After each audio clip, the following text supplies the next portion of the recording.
He will need it with eating. That's why I'm wrapped up. Well, Turn the lights off in a minute. Have you got your collar felt for for putting eating on too much? Keith always used to come in, put his back hand on radiator.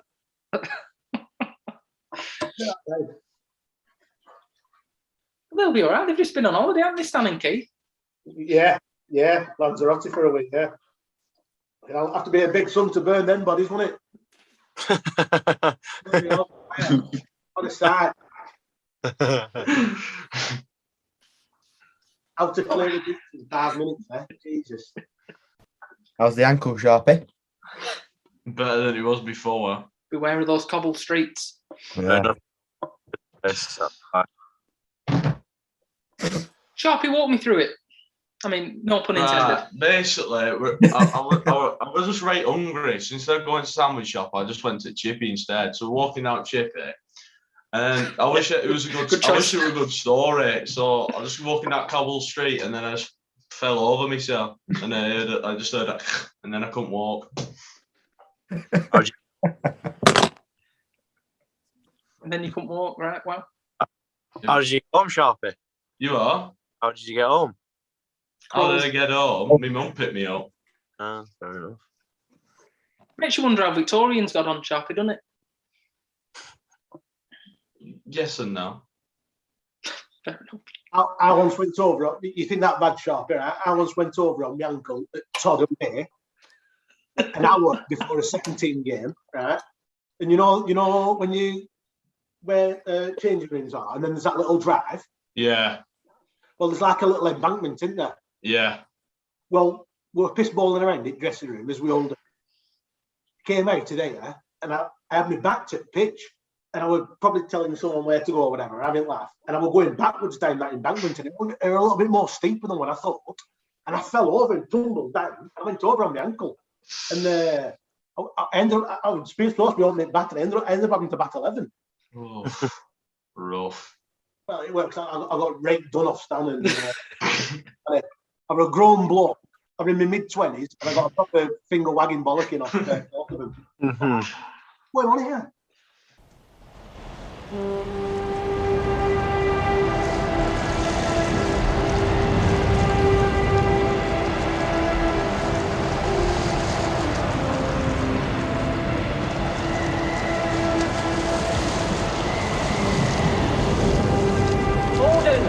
Gordon, send more house to save the house.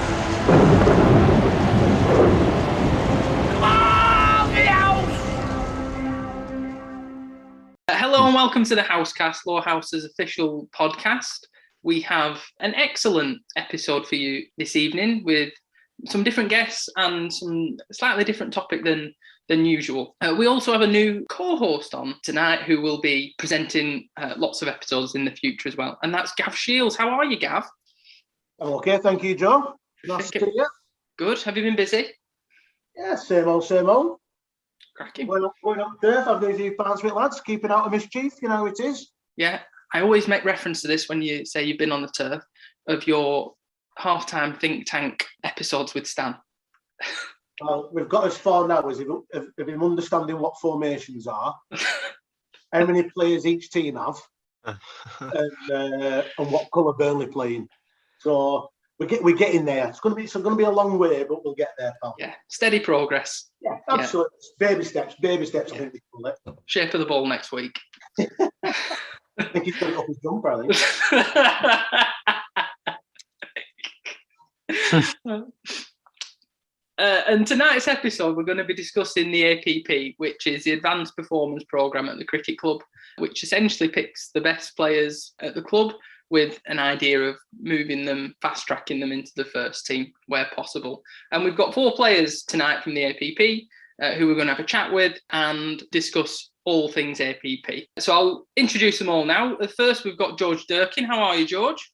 Yeah, good, thank you. Nice to see you. And always good to see you, George. Been busy? Yeah, very busy at work. Yeah, how are you? Yeah. How's cricket going? Yeah, good, thank you. Doing APP. No, we're going to Stoneyhurst on Thursday nights, doing a bit of Lancs League on Saturdays as well, so it's going all right. Yeah. Fantastic. Good stuff. Our next guest is Henri Cottam. How are you, Henners? All right, thank you, Joe. How are you? Yeah, I'm all right. Not too bad. How's cricket been going for you? All right, so far. Not had many sessions. Done a bit of cricket padding and stuff like that with my dad, but other than that, not much really.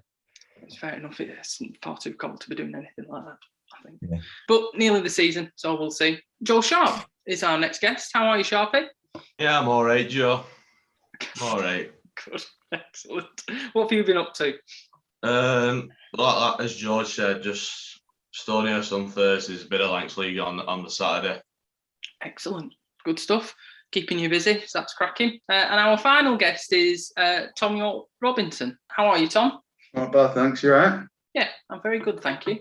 You're dialing in up from very far away in Greenmount. How's your cricket been going? It's been all right. Got Lancs League with these on Thursdays, and then got a bit of extra training as well with Lancs and that. So Excellent. It's cracking. And before we go on to the APP stuff, you've all mentioned Lancashire League nets. Does anybody want to have a quick, brief chat about that and tell us what that's about and how you've been getting on? Yeah, it's been good. Going all right. Good. Excellent. Georgie? Yeah, it's been going all right, yeah. So it's at Quags on a Saturday, so it's not too bad. Keeps you busy, doesn't it? Keeps you ticking over before the season, so can't complain, really. Yeah, absolutely. And that's with the very famous Nigel Brown keeping an eye over proceedings. So I'm sure you'll all be doing very well. So, Gav, we'll talk about the APP tonight. Yeah, mainly. We spoke about it, didn't we, a couple of weeks ago? A quick get together, didn't we? And it's something that I've heard at the cricket club for the last couple of years, whilst I've been in conversation and the APP this, and when we were all down watching the football and I saw the young lad running around and I heard one or two people saying, what's going on there? And obviously I knew a little bit about it, but I didn't know a heck of a lot. And I thought, well, there'll be a lot of members who hear the phrase APP. They won't really understand what it's about, what it is, why we do it. So I thought it might be a worthwhile idea just to do an episode on it and just try and get it out there and perhaps explain, what it is, why the club do it, who's on it, what do we hope to get from it, etc., etc. So really, the purpose of the podcast, I think, really is to just get more information out there so the members of the club and the listeners really understand what it's about, really, and understand what the club are trying to achieve. And these young lads are as well. Yeah, I think that's one of the... Sometimes I think the APP can come across as some kind of like classified programme that, like the CIA run that nobody really knows about. And we don't tell anybody about. We don't tell anybody what we do. It's on a black site and, no one sees what's happening. We always sort of welcome people to come and have a look and see what everybody's up to, and it's a chance to see, the players of the future. Yeah. And that's a really good thing, I think. Absolutely. So if we kick it off then, so I think the players obviously, will obviously speak to yourself about it because you were one of the, you were in the think tank originally, weren't we, at the origins of it, and so if we can speak to you about it, and then we'll speak to Matthew as the MD, to get the club take on it, and and how that went, and then speak to these fine young chaps and see what they've got to say about it. So firstly, Joe, if you can just sort of explain to us all, basically, what are the origins of the APP, why you felt it were sort of so important, how did it get off the ground, how does it work, what does it look like, what's it designed to do, what's the end game, what does it want to achieve? So I don't know if the lads on this call actually know why it started, but essentially, when I went into the first team in 2010. Yeah. 2009, 2010. And then all the way up to 2015, we had this practically the same team for those 5 or 6 years, which you had a nucleus of players of, Charlie Cottam and Blaise and Finchy. And then you had some younger players like me and Johnny Whitehead and Matt Walker and Paddy. Ben obviously was a massive part of the team as well.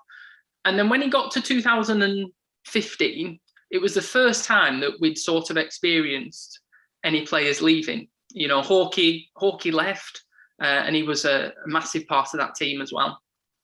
And Ben left, so they both left to pro. And then the year after, Matt Walker and Johnny left, and there was a bit of turnover. And what we actually wanted to do with it was say, these players are leaving after a period of time. And because you've got a settled team, there's potentially a bit of a block, of people being able to come through.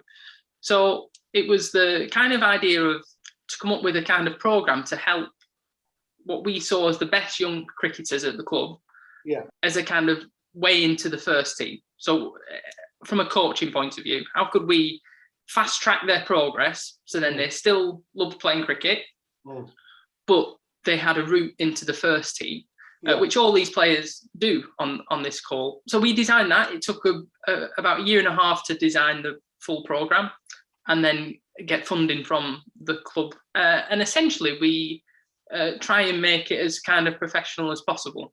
So we have a head coach that plans all the sessions. We have kind of specific sessions each week. Each of the players has, specific goals that they want to achieve, whether that is something technical or, just trying to create some kind of legacy, I guess. And essentially that's what we're trying to do. We want to try and get these players to be fantastic lower house cricketers. If they go even further, that's brilliant. But as a kind of starting point, if these lads can get into the first team, which, I'm pretty convinced that they'll play quite a big part this year, I would say, and not just sort of filling in either. I think they'll play some really important parts, very similar to when my group came into the first team just over 10 years ago. Good stuff. So that's the background to it. So then how did it develop then from an idea amongst you three to then making it happen? Did you have to get in front of a committee or? Yeah, so, Henri will probably remember, we used to have a lot of meetings at his house. Probably a weekly meeting at his house, going through different things with Charlie to make sure it made sense, and then we could actually put it in front of the committee. So we wrote briefings to explain the costs of the programme, getting different coaches in, equipment. We wrote handbooks to explain how our vision of the programme, how it would work, how it fits into the ethos of the club. Because there'd been nothing like it before, actually. Some clubs have, academies and that kind of thing, but we actually wanted to go one step further. And I think that's where we actually wanted it to sit and actually try and add some value to the club. Not just another coaching session for these lads, but how can we make them even better cricketers than they already are?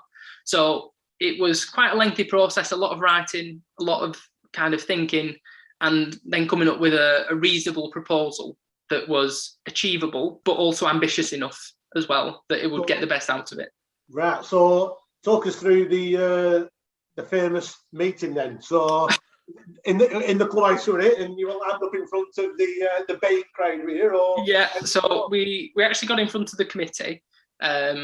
We presented them with all the different handbooks. I'd spelt Lowerhouse wrong on the first page. It's cricket, it's not English, is it? No, absolutely. I think it said program, is it? Exactly, Lowerhouse, I think it said. Which was a new club we were creating. We explained everything and we went through how the club could fund it. And, it's a sizable contribution from the club. It's not just 20 quid here and 30 quid there. It's a really big investment from the club. And I'd like to think it makes a difference. And in that meeting, we had everyone there, actually. So the whole of the committee, a lot of the coaches were there as well. So our head coach, Nigel, was there. And we presented it. And thankfully, it got through. And then we started player selection. And what year was that, Joe? So I think that was 2016. With a view to start in 2017. Yeah, so we either started in the November of 2016 or the January of 2017. I can't quite remember, but it's around that time. Yeah. Good stuff. So you presented to the committee. Things clearly went well. And how long did it take the think tank to come back to you and with a decision to say, yeah, we want to back you? It was actually on the day.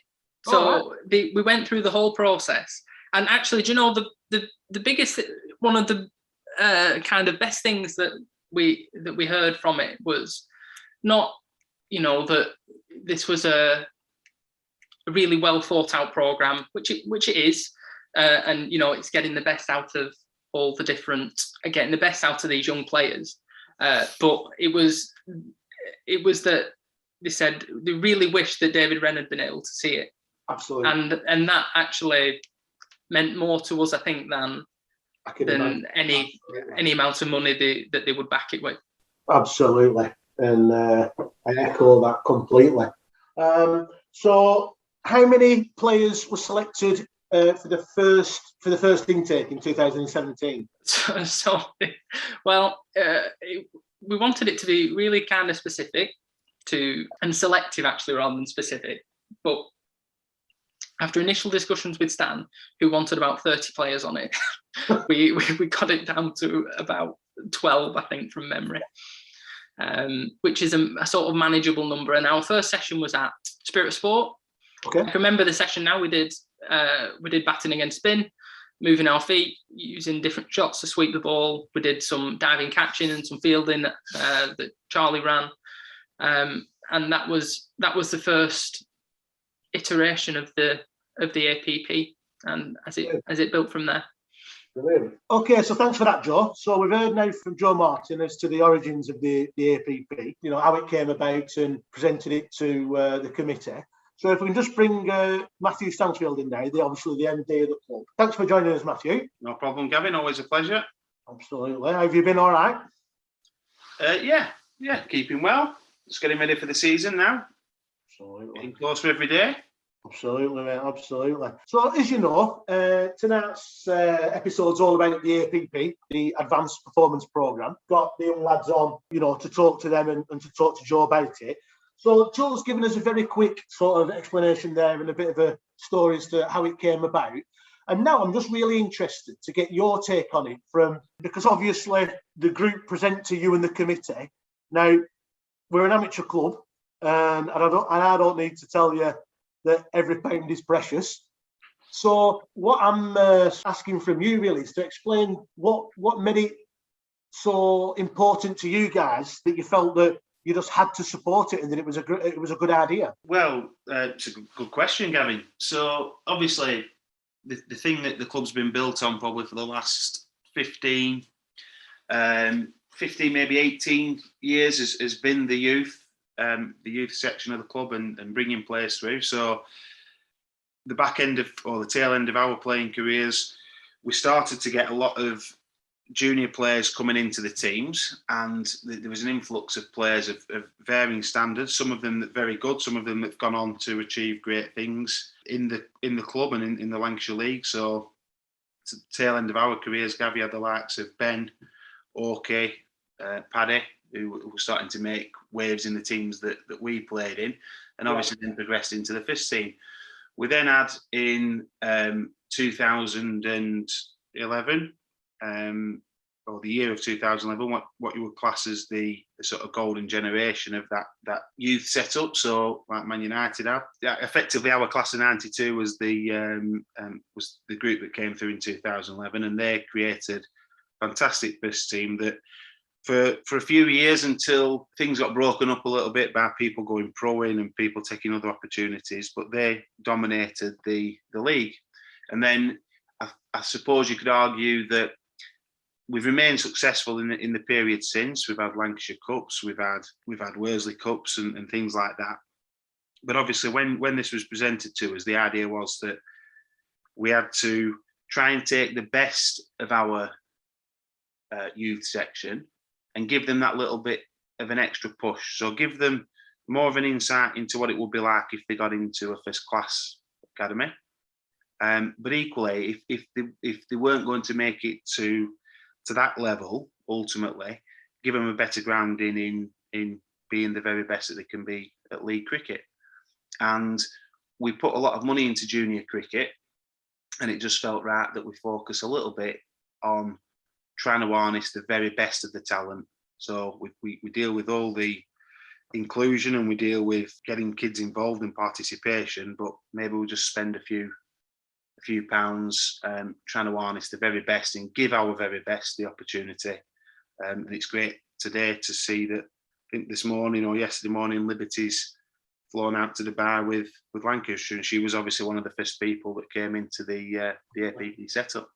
Absolutely. Obviously, we'll all be watching with great interest and giving our best wishes to Liv. Going forward, is this, obviously it is an ongoing project, but is it just something that you'll keep an eye on year after year, or? Yeah, and I think year on year it's developed. It's moved away a little bit from where it was at its outset, and I think year on year the premise of it and the idea behind it gets a little bit better. And I think that ultimately our aim, you hear people say, will Lowerhouse ever produce a James Anderson? Well, no one else has ever produced a James Anderson. So why are we suddenly going to produce one when the club down the road happened to produce one 20 years ago? So you've got to be really realistic. But what I would hope is that what we get out of that APP setup is a first class cricketer ultimately. And if once we've got a first class cricketer, can we then get somebody that maybe goes on and gets international honours or stretches it further? So that's got to be the aim. And like I say, and if the people that we put through that programme happen to fall short of that, then hopefully we're getting fantastic league cricketers out of them. So moving that on to the next step then.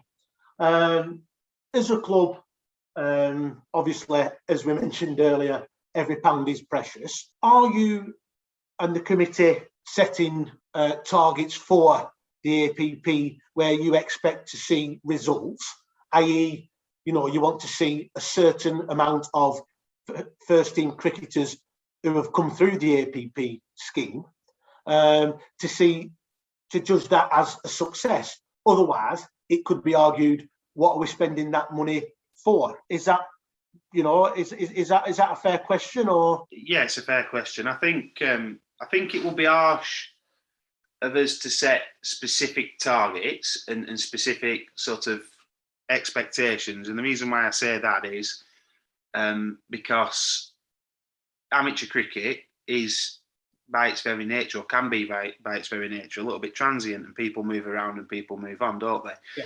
So we might have some fantastic players that are part of that scheme that are with us at the moment that might not progress to be first team players because they move on to different opportunities. Now, hopefully, one of the benefits of having the scheme in place is that it assists greatly in retaining those players, because those players can see that we're investing in them and their future, and they hopefully repay a little bit of loyalty to what's put into them by staying and being that good player for us if they're not able to make it in the first class game or beyond. At the same time, obviously,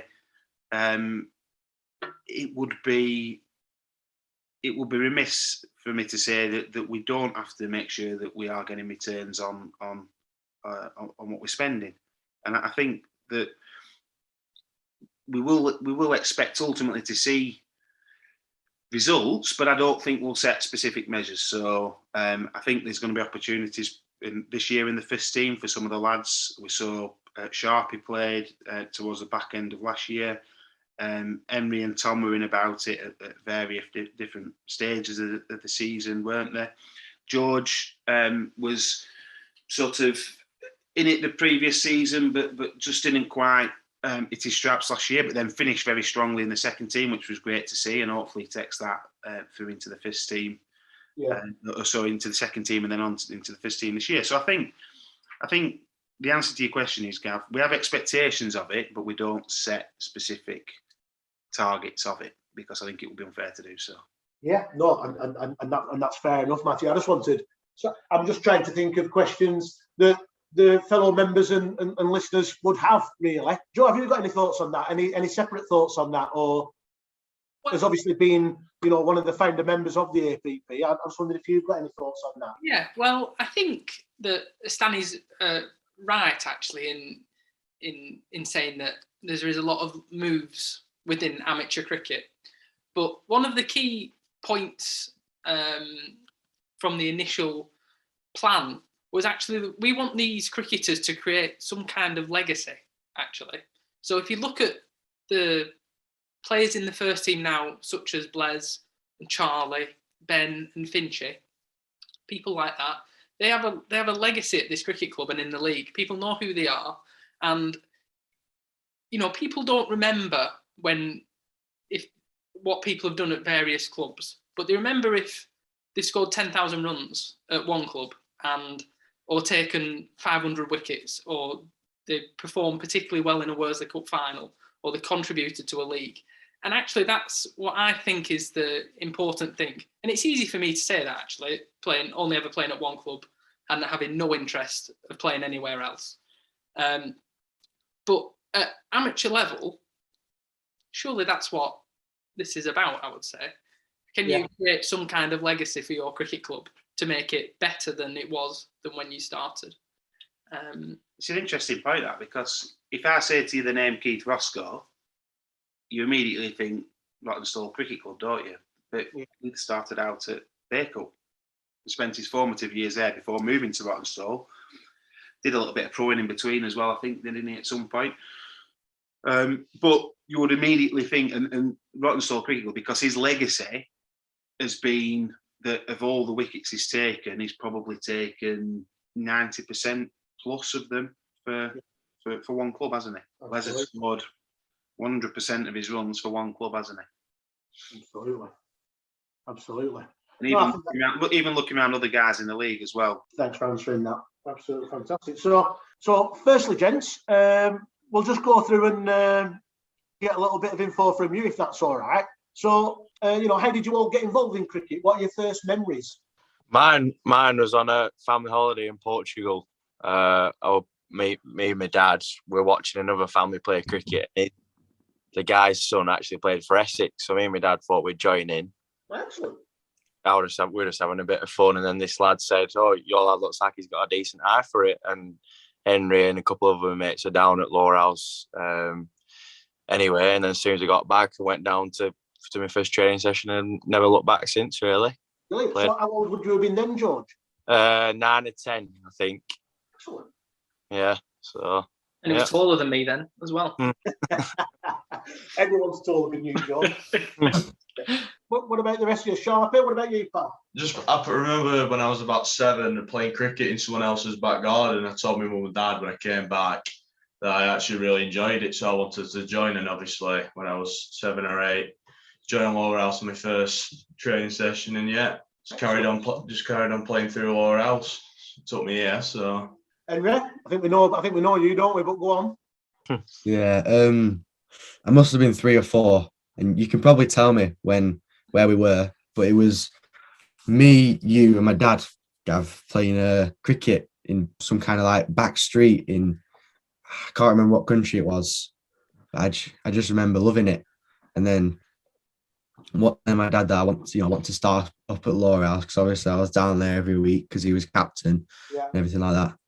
And do you remember where we were? Do you remember? I'm just trying to think. Where would that have been? How old are you again, H? When were you born? 2004. So it'd been 2007? Something like that. Someone's wedding? Yeah, maybe. Yeah. 2005, that. I don't know. Yeah, you had 2 good teachers anyway there. Bloody hell. That's where he got his left-handed batting from, Gav. Yeah. And Tom, what about you, pal? Well, I started at Greenmount, so I was at footy training, and all my mates wanted to go. Like, they were going to Greenmount after training. So I just told mum and dad that I wanted to go, and then mum was like, "Yeah, we can sort that out." And then I had a few sessions with Ben, and then Greenmount wasn't really working, so I decided to join Lowerhouse, and then just got so much better. I remember when you were about to come, Tom, actually, we were on a pre-season game at Woodbank, and your mum was sat with Lindsay. Yeah, I had a broken ankle, didn't I? Yeah, you did. Yeah, you did. And I can remember discussing it. She just said, "He's going to come and play." And I thought, well, not with the ankle, it won't. But there we go. I mean, really, Tom, you're the only one here that doesn't quite have the same kind of lineage at the club. quite a few people here, Henri with Charlie, George and Dirks. Dirks was holding Blaise aloft in the 2004 final, I think. So what was it like coming from a different club? It was actually really easy. Like, everyone was like so nice in that, so it just fit. It just worked. It just fit in.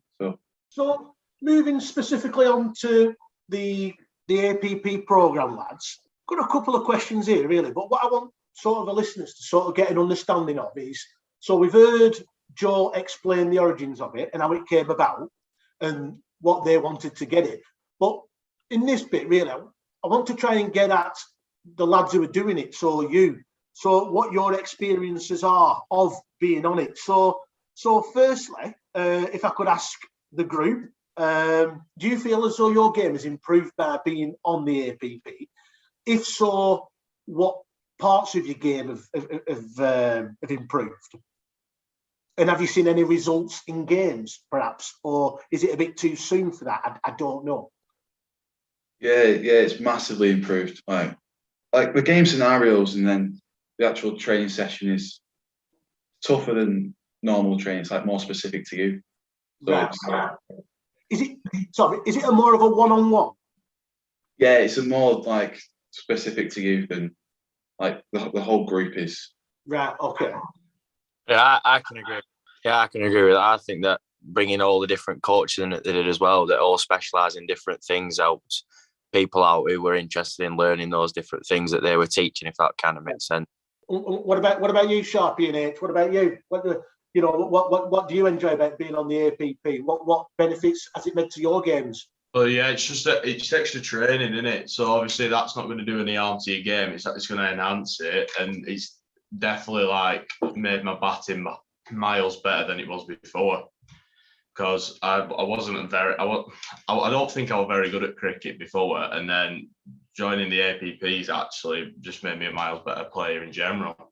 What would you say it's given you more confidence? Yeah, definitely. Yeah, 100%. And how about you, Henri? What's your take on the APP? What benefits have you got from the sessions? The benefit I've got from it is actually when you're out there in the middle, you have a further idea of what you want, what your best shots are, and what your strong points and weak points are, so you can utilize that, to try and win a game for your team. And like, I remember, I don't know if you remember this, George, back in like 2017 when we were first playing district, me and George had quite a decent partnership. I remember, yeah. That was because we were doing APP together every week and communicating and batting together, and it just helped us so much when we were out there in the middle. It kind of calmed us down a little bit. We knew what to do. Yeah, mindset and a bit of a plan, didn't it? And from going through game scenarios and that to now thinking, right, we're actually in a game. Let's use that things that we've learned to try and win this game. So yeah, we're good. What do you think about that feedback there? Is it, it's good to hear that, isn't it? Yeah, I think so. Yeah, definitely. I mean, it's a damning indictment for my coach, and I coached Sharpe for a long time. And he said he was terrible. Those one-to-one sessions must have been a disaster.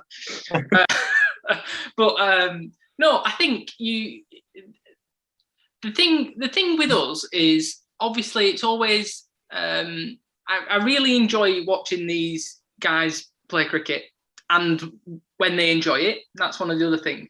But I think one of the other things from it is the output that they get. So if there's, if cricket's a lot better if you're taking wickets and scoring runs, taking a brilliant catch or a brilliant stop or that kind of thing. So I think that the fact that they can take the stuff that they do in the APP into games is a fantastic thing. And I think, I don't know how you guys feel, but I certainly think it's kind of matured you as cricketers. And giving you, what do you think about that? I can agree with that, yeah. Because if you think back to, perhaps when you started, I mean, Henri and George, I think you were in the very first group, like cohorts on the APP, and Tom and Sharpe joined slightly later. Specific to George and Henri, how do you think the program's developed and sort of in line with your game as well? Quite a tough question, that. Sorry, Black Parky. Well, yeah, as I was renowned for being a bit of a slogger back in the day, so I can relate that going from being a young kid just wanting to take the ball as far as I could and hard as I could to like trying to learn all the different proper shots and stuff like that. I can relate to that. Yeah, definitely. Hennes? I think it's definitely adapted and developed over time, because I remember back when it was just me and George, there'd be an older net, and then there'd be us. Yeah. And sometimes we get sent over to this older net and just be totally scared of them and batting in there. Yeah, I remember me and Henri used to be frightened of Yusuf and Marley, two players that used to be scared to death of going in batting against them. So, but no, you wouldn't bat an eyelid about going and batting in an older net. Do you know what I mean? So, yeah, well, I'd completely forgotten that. So, how old would you guys have been when in the first 20, one? You'd been 12 or 13, wouldn't you? Year 7, yeah, 7, year 8, something like that. And obviously, Yusuf and Marley were a good 2 or 3 years older than you, and big lads, weren't they, as well? So, yeah. But that's just like you now bowling at some of the others. Maybe not you, George, but Tom. With those floaty off spinners you've got. And Hennes, did you bowl spin at the first?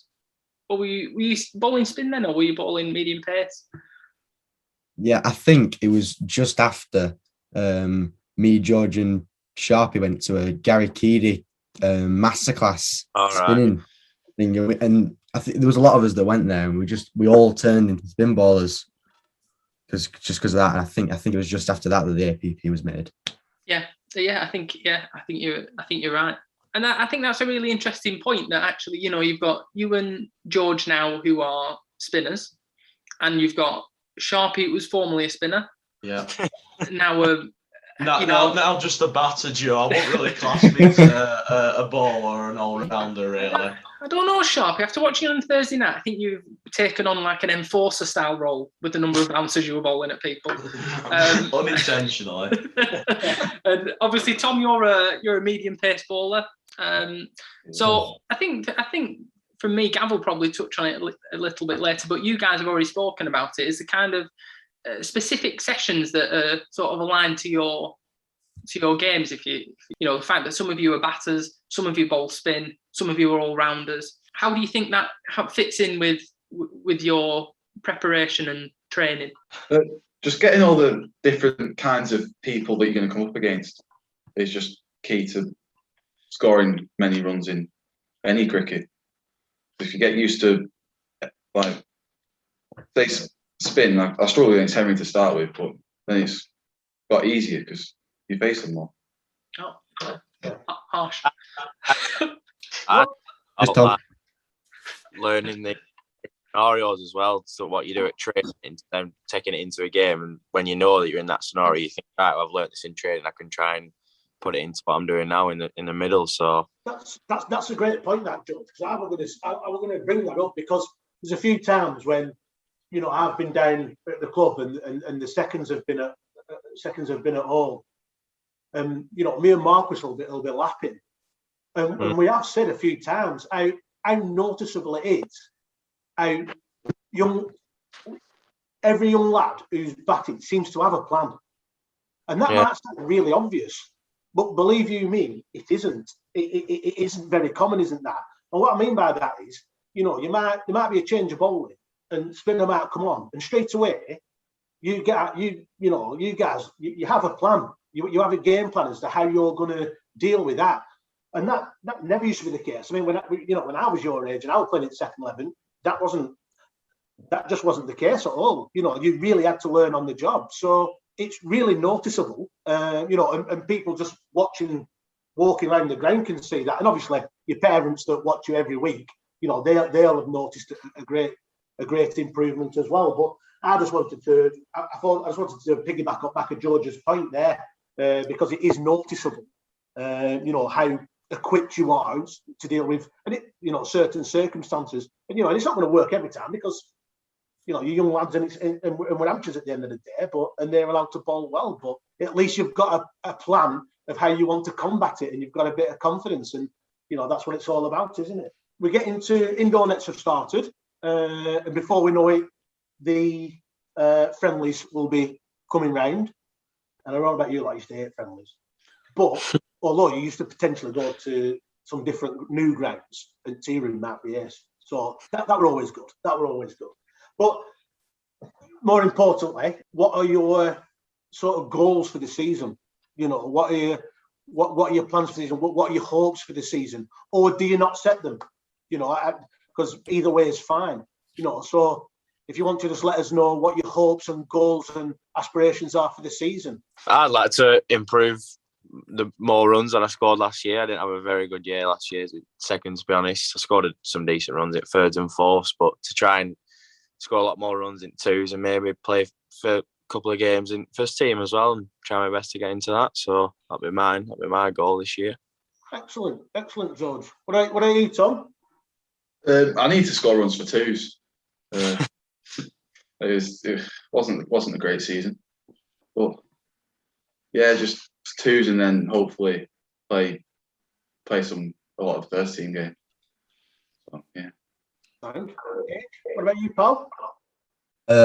Similar to Tom, really. I just want to push first team cricket, you know, and I think there's a couple of spaces opening up. Hopefully, a couple of us can take them. Get through there.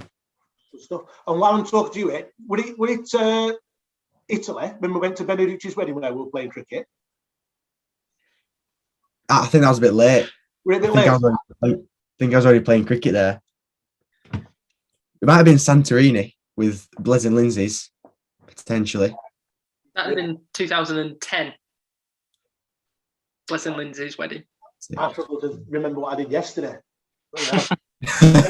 Let's get back. Anyway, enough of that. Let's get back on track. Sharpe, what about you, pal? What are your goals for the season, for the coming season, mate?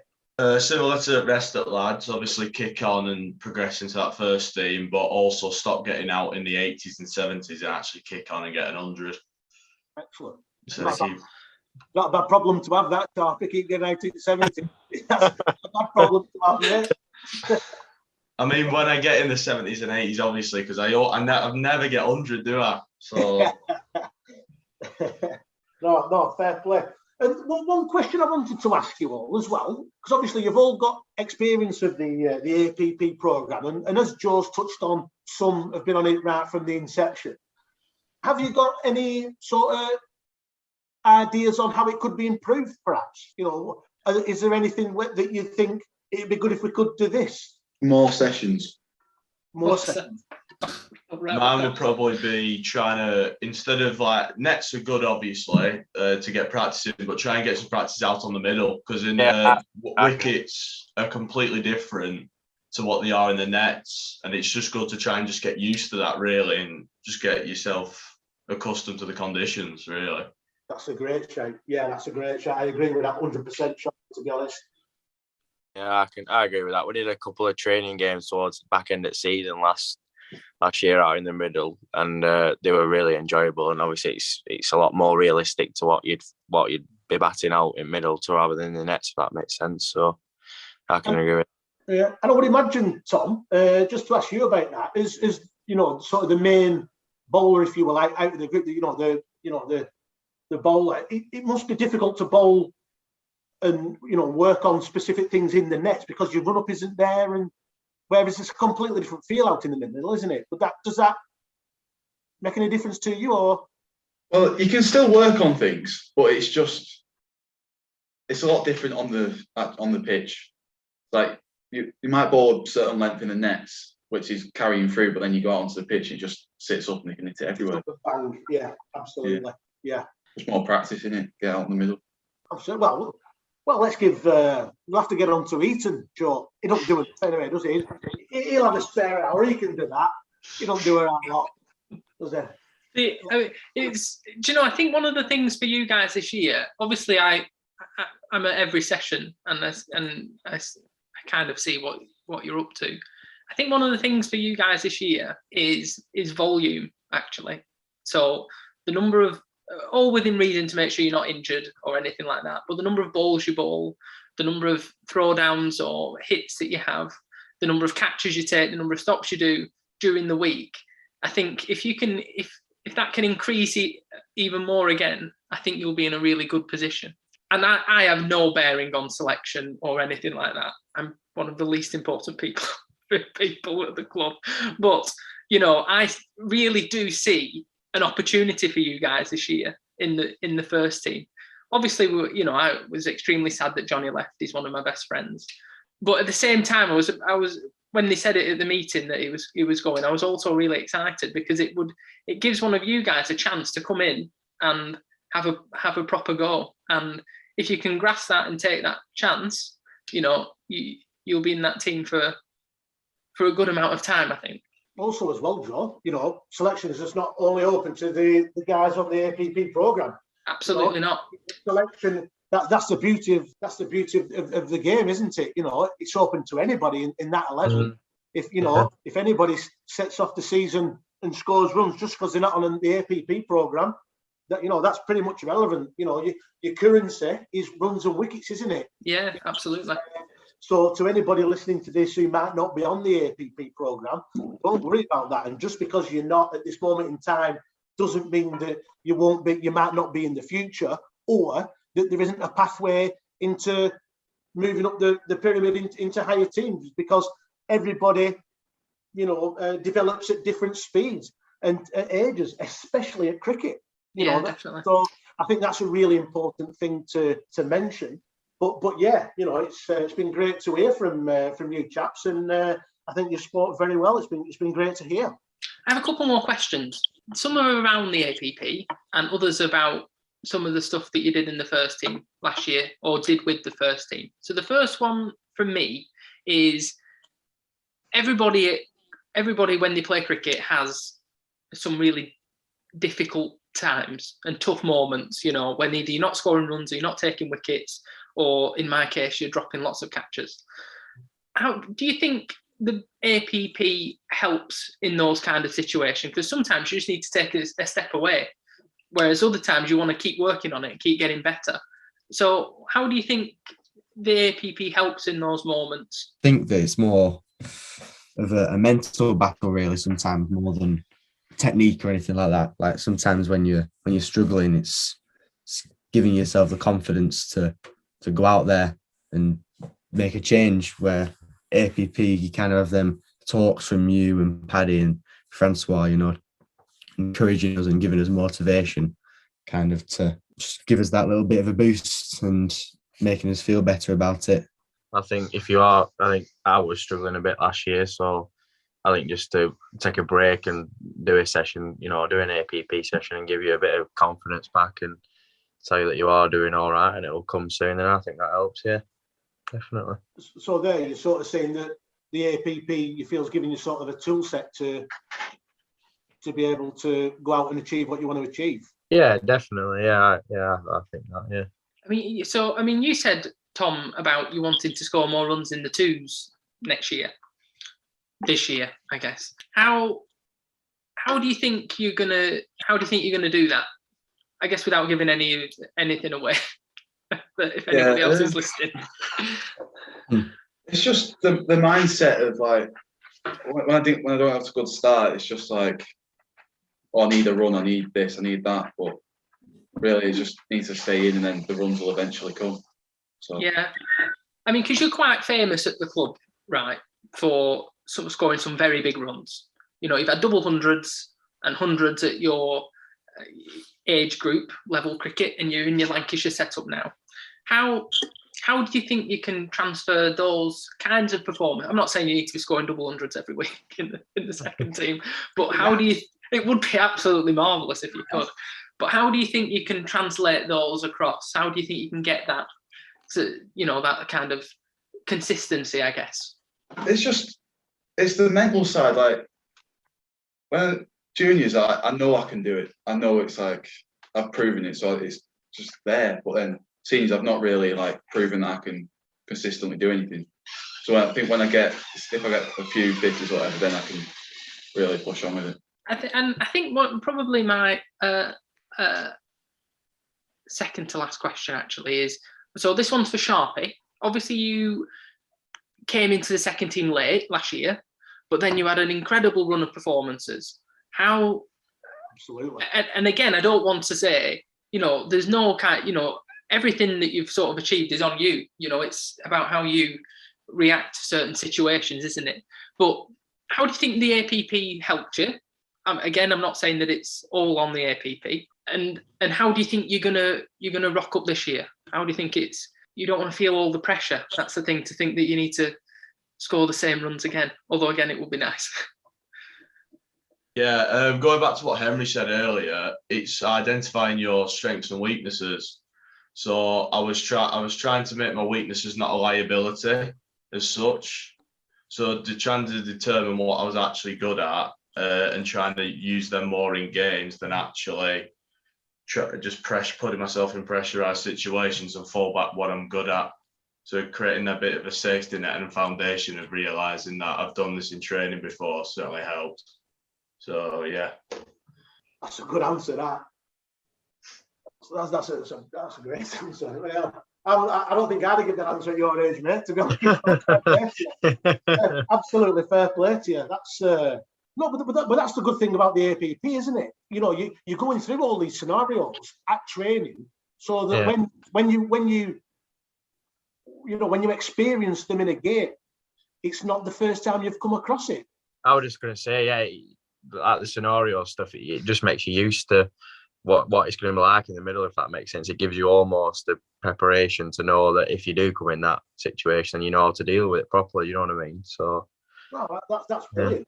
And like you say, the performances that that you have all done, the performances that you've all put in this last year and the end of the season before have all shown that it's working, isn't it? So no, that's fantastic. I think last question is to Hennes, is that it's based on the 2020 campaign last year, actually, where you had some really fantastic performances, a couple of fourthers, I think, with the ball. So firstly, do you see you doing that again this year in the 2020s? And do you think you can then get that across into the first team in the 50 over games? Yeah, I think me and Tom both, we bought together really, didn't we, in the first team, the T20s, and we both kind of gave it our all and showed that we deserve to be there and we deserve to have the ball. And I think this year, I'm hoping I can do the same thing, but if not, then just prove myself in the second team again. Just making sure that I'm getting the runs and the wickets and just everything to make sure that I get that chance. And then when you get that chance, it's about taking it, isn't it? Really, yeah. About taking your chances. Well, I'm backing you all this year, so and Henry, you'll have to play for a long time so I can get some more stumpings. After last year, I need a left arm spinner. Yeah. Right, excellent. Gav, is there anything else that you'd like to talk about, or? I'd say thanks to the APP guys. Everyone bar Joe. No, and thank you for coming, guys. It's really appreciated, and all your efforts at the APP as well, because it makes life very easy with your attitude and level of skill as well. So thank you very much. And from myself, just before you go, I've been very, very impressed with the way that you've spoken this evening and the answers that you've given. It has been really impressive, and I'm sure that the listeners and the members will think exactly the same. So from me, thank you very much for giving us an hour of your time tonight. It's been greatly appreciated. Thank you. Cheers. Thank you very much. Cheers, guys. Cheers. On that. Cheers.